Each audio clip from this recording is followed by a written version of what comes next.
The holidays are the best time of the year. Wrong. Okay, well maybe not completely wrong. But can we just talk about how many difficult and stressful things we have to deal with around the holidays? Today we're going to talk about the shit that nobody likes to talk about. From winter blues to dysfunctional family gatherings, financial setbacks, and food guilt. We are going to lay it out on the table, talk about what it's like going through these things, and ways to combat them. My name is Carissa Brown, and you're watching the Self-Care Conversations podcast. I wanted to start the first topic off with one that I know so many of you guys can relate to, and that's the winter blues, also known as seasonal depression. If you don't know what seasonal depression is, it's basically depression related to the changes in the season. You'll begin to feel the depression around the start of a season, and then it will slowly go away towards the end. And it comes back at that same time every year. Even though I've never personally dealt with seasonal depression, back in high school, I was diagnosed with major depression disorder, and I like to think that I've experienced somewhat of seasonal depression, except it's every season. I feel like in the wintertime, it's so much easier to get down on yourself and to feel unmotivated. It's cold outside. You're getting towards the end of the year where you're just like, fuck this, I'm absolutely done. I'm ready to kickstart another year. We're exhausted looking back on all the things we did and did not accomplish throughout the year, while also at the same time trying to live our lives, keep a roof on our head, not go insane. If anything, all of the negative emotions that come around the holidays may be a reason why you have seasonal depression. Totally kidding. I'm not diagnosing anything. I take that back. But my point being is that there are a lot of stressful things that happen around the holidays and happen around the winter season. Whether you have seasonal depression or not, I think that a lot of people can relate to this feeling of being exhausted, fatigue, maybe having a little bit more social withdrawal. And I know that this winter season, I have definitely been feeling a little bit of hopelessness, so you're not alone if you're feeling that as well. I notice that I start to get more sad around my menstrual cycle, and so I like to use what I do around my menstrual cycle also with seasonal sadness. Around this time, I like to really prioritize things that make me happy. If you find yourself feeling more down in the winter months, maybe it's not the time that you want to make all of these big goals. Maybe it's not the time that you want to run a marathon or try something completely new or quit your job and start a business. If you know that you are more sad in a season of your life, you can literally alter the things that you do around that season to help you get through it. I'm not saying that it's going to make it better 100%, but it will help you cope with dealing with sadness around that specific time. A coping skill that I have developed in the last few months to deal with when I'm feeling sad has been reading. And I'm not talking about a self-development book. Put the learning away. It is time to find something that you actually enjoy. I pick up a fictional book that I enjoy right now. It's been a lot of Colleen Hoover. It zones me out. It's a great coping mechanism. Whatever it is that gives you joy, maybe it's something that you've done in the past that you feel like you don't have a lot of time to do nowadays. Let's try to prioritize that. Try to prioritize things that make you happy in the season that you're feeling sad. It will help you feel a little better around those times of loneliness. Another thing I want you to do is remember that this is temporary. The good thing about the winter blues is, well, just that. It's in the winter. It's only for this season of time. If you're feeling sad around the holidays for whatever reason, just know that it's temporary and it will go away. I think it's so easy for us to want to get rid of all of our negative emotions and get rid of every sadness that we feel, whether it's around the holidays or any other time of the year. But sometimes just acknowledging that you feel that sadness and just sitting with it for a second, it can really help you embrace it to be able to move on from it. I'm definitely somebody who avoids. That is definitely a coping mechanism that I've had since I was a child. I like to avoid confrontation so that I don't have to deal with it, which in the end just brings on more anxiety because eventually you will have to deal with the confrontation. So not trying to run away from how I feel and actually sitting in it for a second and acknowledging I feel sad right now and that is okay. Give yourself that permission to feel that way. I promise you it will be 10 times easier to be able to let that feeling go and move on from it. But we can't do that unless we acknowledge the feelings that we are having. My next tip might tickle some feathers, especially because it's not as easy to just do these things, specifically when you're feeling sad. When I tell you, if I do not prioritize my habits and routines when it comes to a sad period or a sad season in my life, I am so much more miserable. It has been scientifically proven that your physical wellness affects your mental wellness. And I definitely agree. And I have experienced that firsthand. I truly believe that movement is medicine. And that is a habit that I have to stick with, specifically when I'm feeling more down, because that's when I need it the most. I have a trick when it comes to sticking to and creating routines, and that is a good routine and a bad routine list. Basically, you plan out two different routines. A routine for what you're gonna do if you have a bad day and you have a low mental health day, you're not feeling so hot, but you still wanna get things accomplished. I have the absolute bare minimum on this routine list. It's gonna be things like get up and brush my teeth, go for a long walk with Ellie, Ellie's my dog, eat 3 meals. I do the absolute bare minimum while still taking care of myself. On those days, I don't get a workout in, but I make sure that I at least get a 30 to 45 minute walk in with my dog. 1, because she needs it, but 2, because movement is medicine and this is going to help me feel better in the end. It's okay if I don't have the mental capacity to get up and lift a million fucking weights, but what's not okay is neglecting my mental health by not moving my body, knowing that every time that I do so, I feel better afterwards. So then you have your good routine list. Now this is like your alter ego. Of all of the habits that you wanted to hit in a day, you're gonna write it on this list. I hit everything on that list, or at least almost everything on that list, on the days that I feel good, because I have that bad day routine list. Having a good and a bad day routine list is so good if you struggle with your mental health. I highly recommend it. Now, the next topic I want to talk about correlates with the winter blues because it may be a reason why you're feeling down during the holidays.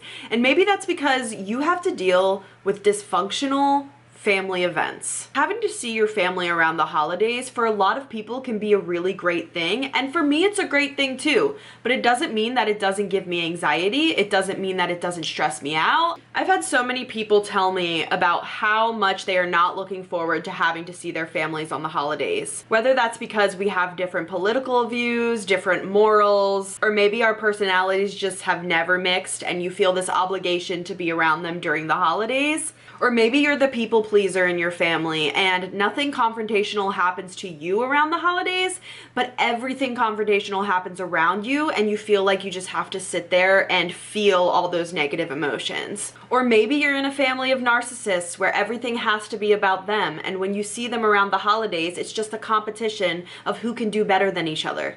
Whatever the reason is for why you're feeling a little bit of anxiety about being around your entire family for Christmas or for the holidays, I totally get it. And it's not something that I feel like a lot of people want to talk about. We're supposed to be so grateful for our families around this time of year. We're supposed to be so joyful and so happy, especially because a lot of them, let's face it, we don't really see them other than once a year. But I know that there's a lot of you out there that 1 or 2 times a year that you have to see those toxic family members, it can drive you fucking insane. I think about when I was a child and how the holidays were versus now that I'm an adult. And it's really interesting how I'm going through this transitional period of how I see how different things are, and I kind of see things that I wasn't able to see when I was a child. I always looked forward to the holidays as a small child. I have 5 cousins that I would always be around, and it was honestly something that I always looked forward to. But as I got older, I started to kind of see how every holiday it would end up with my family fighting each other. But then as I got older, I would start to feel really uncomfortable going to these family functions around the holidays. It really felt like none of us were there to enjoy each other. It kind of just felt like everybody was trying to tear each other down, and it was a competition to see who was better than who was doing more than who was making more than who, and that was just so exhausting for me. And no one ever did anything to me specifically because I am that people pleaser that kind of just sits there and lets everything happen around them, and I kind of take it in. I'm that person that everybody comes to advice for because 1, I keep secrets, I don't like to gossip, and 2, I'm never arguing with anyone, so everybody always wants to come to me. But they don't realize that I never argue with anyone because I don't gossip and because I don't do these things that you are literally doing to me. So fast forward to when I was 18, and this was the year that I had had enough. 18 was probably the hardest year of my life up to this point. I'm 25 years old, and that was by far the hardest year for me. My cousin and I were so fed up with everyone bickering, everyone putting each other down. We were honestly over it. So we decided to go to a bar instead. We ended up going to the Green Turtle, and when I tell you, I took 6 peppermint shots and I blacked out after that. I think I had a few drinks with it.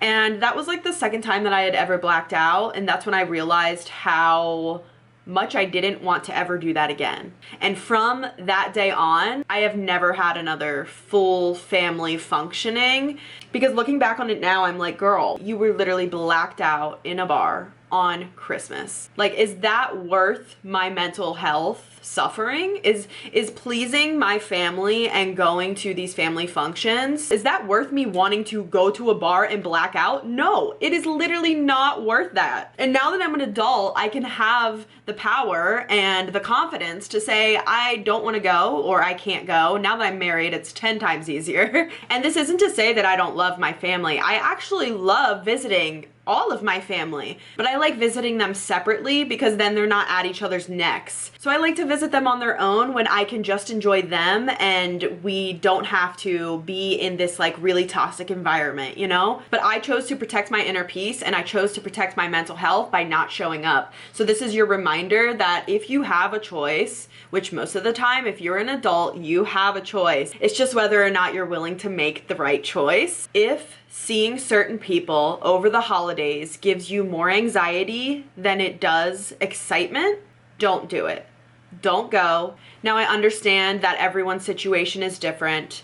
And for example, if you have like a husband where you don't like his family and you have to go to see his family during the holidays, like that's where you create boundaries with your husband and you discuss like how you're going to approach that situation. Personally, I've never had to specifically deal with that, but it all comes down to your boundaries. And if you do want to be the bigger person and you do want to show up to these family functions, you want to show up and you want to try to just get through it, something that I like to remind myself is that hurt people hurt people. And people ask for love in the most unloving ways. And having that perspective when I go into the holidays, when I am around toxic people or people with toxic traits, may I say, it really helps ground me to understand that they're not being disrespectful or rude to me because of me.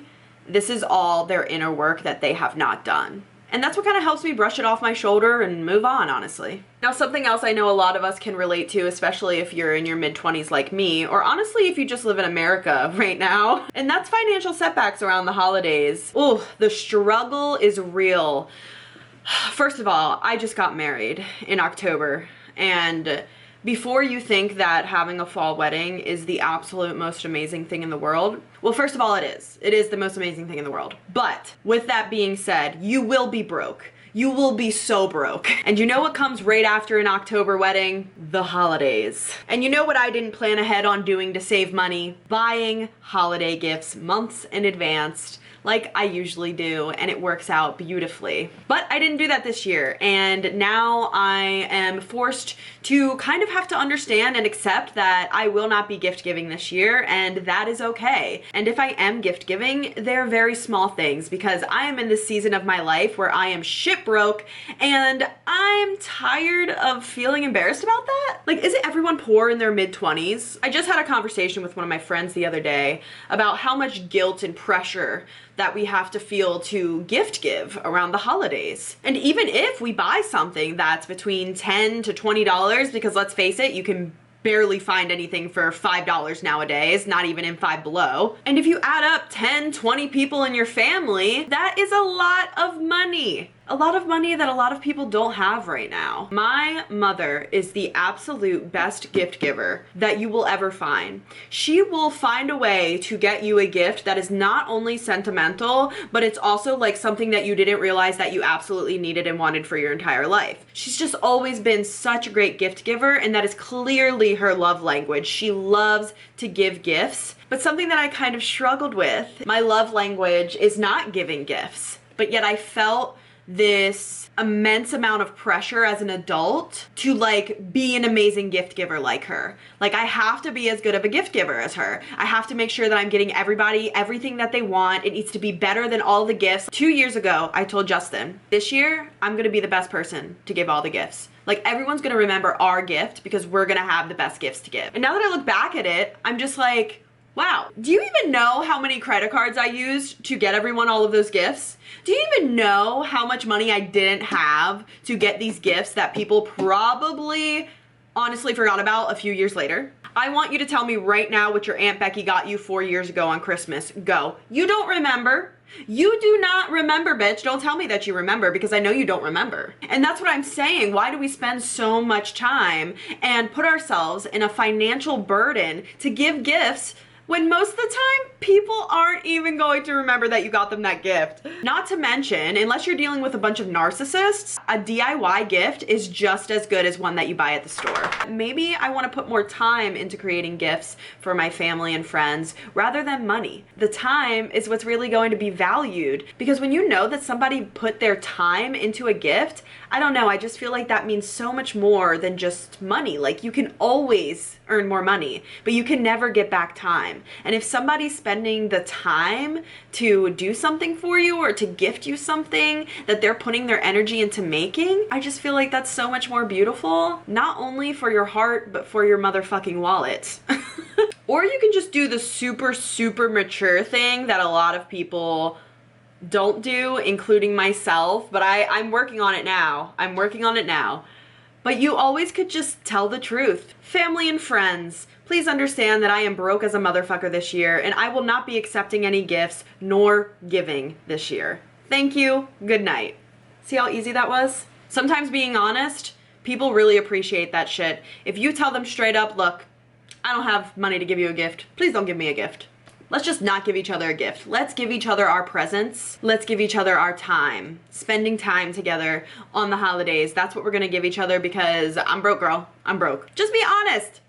You do not know how many people relate to you and how many other people are dealing with the same shit that you're dealing with. Do you know how many times I was embarrassed to say that I don't make 6 figures simply because I'm an influencer? Simply because I'm an influencer. I am so embarrassed to say that I haven't made 6 figures yet being an influencer, because it's known as this super flashy job and everybody seems super rich. So saying that I make under 6 figures, I was embarrassed about that. But when I started to actually talk about it, I started to realize how many influencers are actually in the same exact predicament as me. How many people are relating to my situation. I promise you, you do not have a single original feeling out there. Not a single memory that is original. Everything that has happened to you in your life has happened to somebody else out there. I'm telling you, it has. And the moment that you're able to open up and start talking about these things, like no bullshit, just being honest, everything changes. You realize how much you were living in your own little world, how much you were overthinking everything. Sometimes just being honest is the way to go. The last and final thing I wanted to talk about was something that's really near and dear to my heart, and that's food guilt around the holidays. This is something that I can successfully say I no longer struggle with, but it has taken years for me to get to this point, and I don't even think that I've struggled with it to the amount that a lot of other people have. Thanksgiving is coming up in a few days, and I thought this would be a perfect opportunity to talk about food guilt, specifically with Thanksgiving. Maybe you're somebody who doesn't eat leading up to Thanksgiving, and then you indulge and you binge when the day comes, or maybe you are somebody who just eats little to nothing because you're worried about gaining weight around the holidays, or you're worried about looking bloated in your cute outfit. Whatever the reason is, know that you're not alone. Around the holidays, I would restrict a lot when I was a teenager. I just had this need to be skinny. I just needed and wanted to be skinny, and let me tell you, holiday food, it's not gonna get you there around the holidays, or at least that's what my 15-year-old self thought. I grew up thinking that I never had an eating disorder, ever. I never had an issue eating food, but I did have this obsession with being skinny. I feel like I had like a closet eating disorder. I remember when I was in the 9th grade, I had these little white things in my pee, and my mom took me to the doctor. It was so long ago, so don't mark my words on that specific thing, but he was saying that basically my body was eating at itself because I wasn't feeding it enough. I kind of just brushed that off. And continued to play sports, continued to try to look pretty, and ignore all of the red flags that happened around me when it came to disordered eating and food guilt. And a fun fact, I literally spent my entire life telling my family and friends that I hated Thanksgiving because I genuinely didn't like the food. Let me ask you something. Do you like mashed potatoes? Do you like turkey? Do you like mac and cheese? Do you like pumpkin pie? Like, what?